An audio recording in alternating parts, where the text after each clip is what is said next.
Hey everyone, I'm Liz. You may know me from TikTok and YouTube and Instagram and Facebook. But as you might have seen on my feed, I've been publishing a ton of books on Amazon.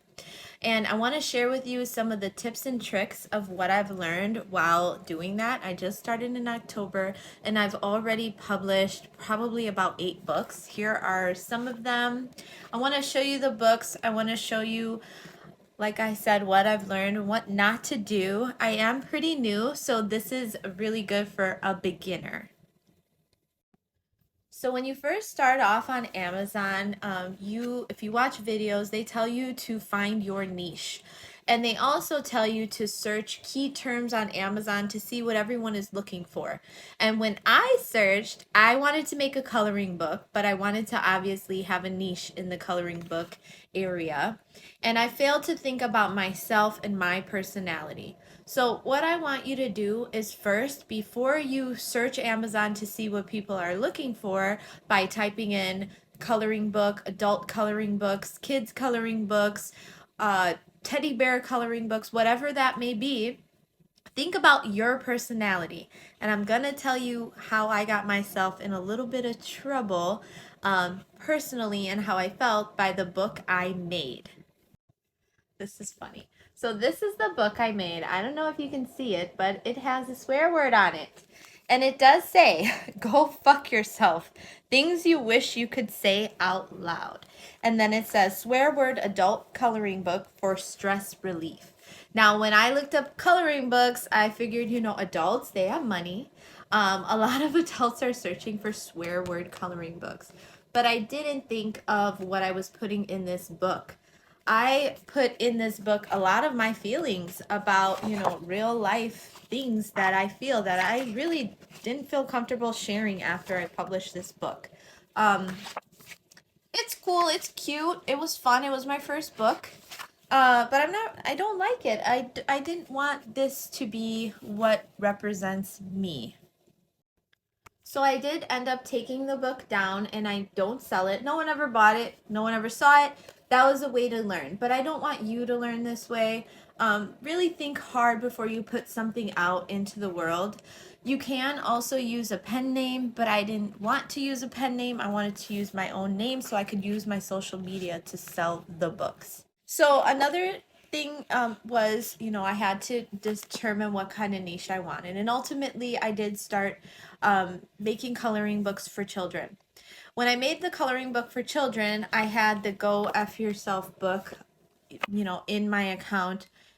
Amazon doesn't take it off your account. It still stays there. It just says that it's out of stock. So I want to sell children's books now, and I have this Go F Yourself on there.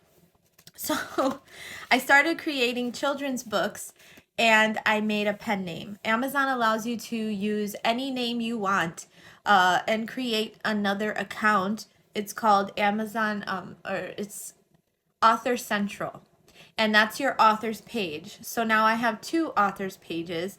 My real name, Liz Fuentes, has my workout books. So I just put all of my workout journals on there. This one turned out really good. I'm very proud of it. But it's all my workout journals. Check it out under Liz Fuentes. And then all my children's books, I created another account where I made coloring books. I'm very, very proud of that, but I wish they could have been together.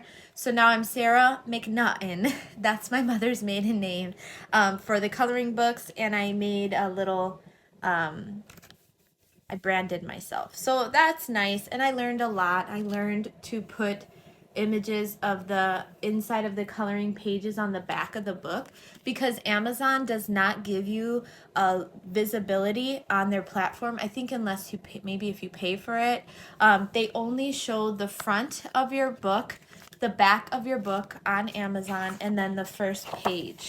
So this one was good because the first page is this, but usually you want to do this book belongs to page. Now, ultimately, I ended up creating this book. Now, when you create your cover, you want to use Canva as well as when you create your books. And it's better to get the paid version of Canva because then you have access to every single image that they offer. Otherwise, you'll end up paying. But when I made my cover, when you make the cover on Canva, it looks like this. And you have to be very careful because this back description of my book got cut off. So this is another thing, another learning curve. But this book that I made for children is selling like crazy. I'm very proud of it. This book is about St. Patrick's Day, and it's the legend of St. Patrick. And it's the truest form of the St. Patrick story that I could find. All right, so I got cut off. I keep getting cut off, but I talk a lot. So, like I said, this ended up being my most successful book, and it ended up being a children's book.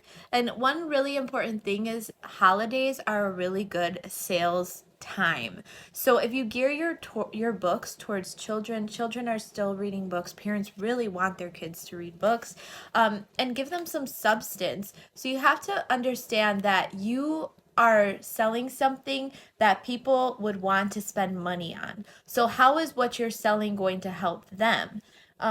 Teaching children about a holiday and what it really means seems to be very important to people, especially religious holidays. Now, I am not religious, but I did my research in order to give someone who is Christian a book about the legend of St. Patrick, because that is a Christian holiday.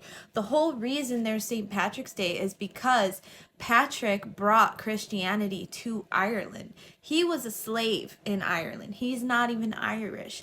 So that's very important. That's a very important story that I really didn't see. So I took the opportunity to do my research and really go into depth on something as much as you can for kids and adults, to really give somebody something that there is worth their money and spending on. So think of things like that. Easter's coming up. You can write the story of Easter. Why do we really celebrate Easter? We don't really celebrate Easter because of candy. We celebrate that because it's a religious holiday. And then 4th of July is coming up. So these are the tips that I have for you. There's going to be a lot of other opportunities that you can think of. So definitely give it a try. If you guys want to know anything else about editing books or creating books, let me know in the comments. I hope you guys have a good day. Bye.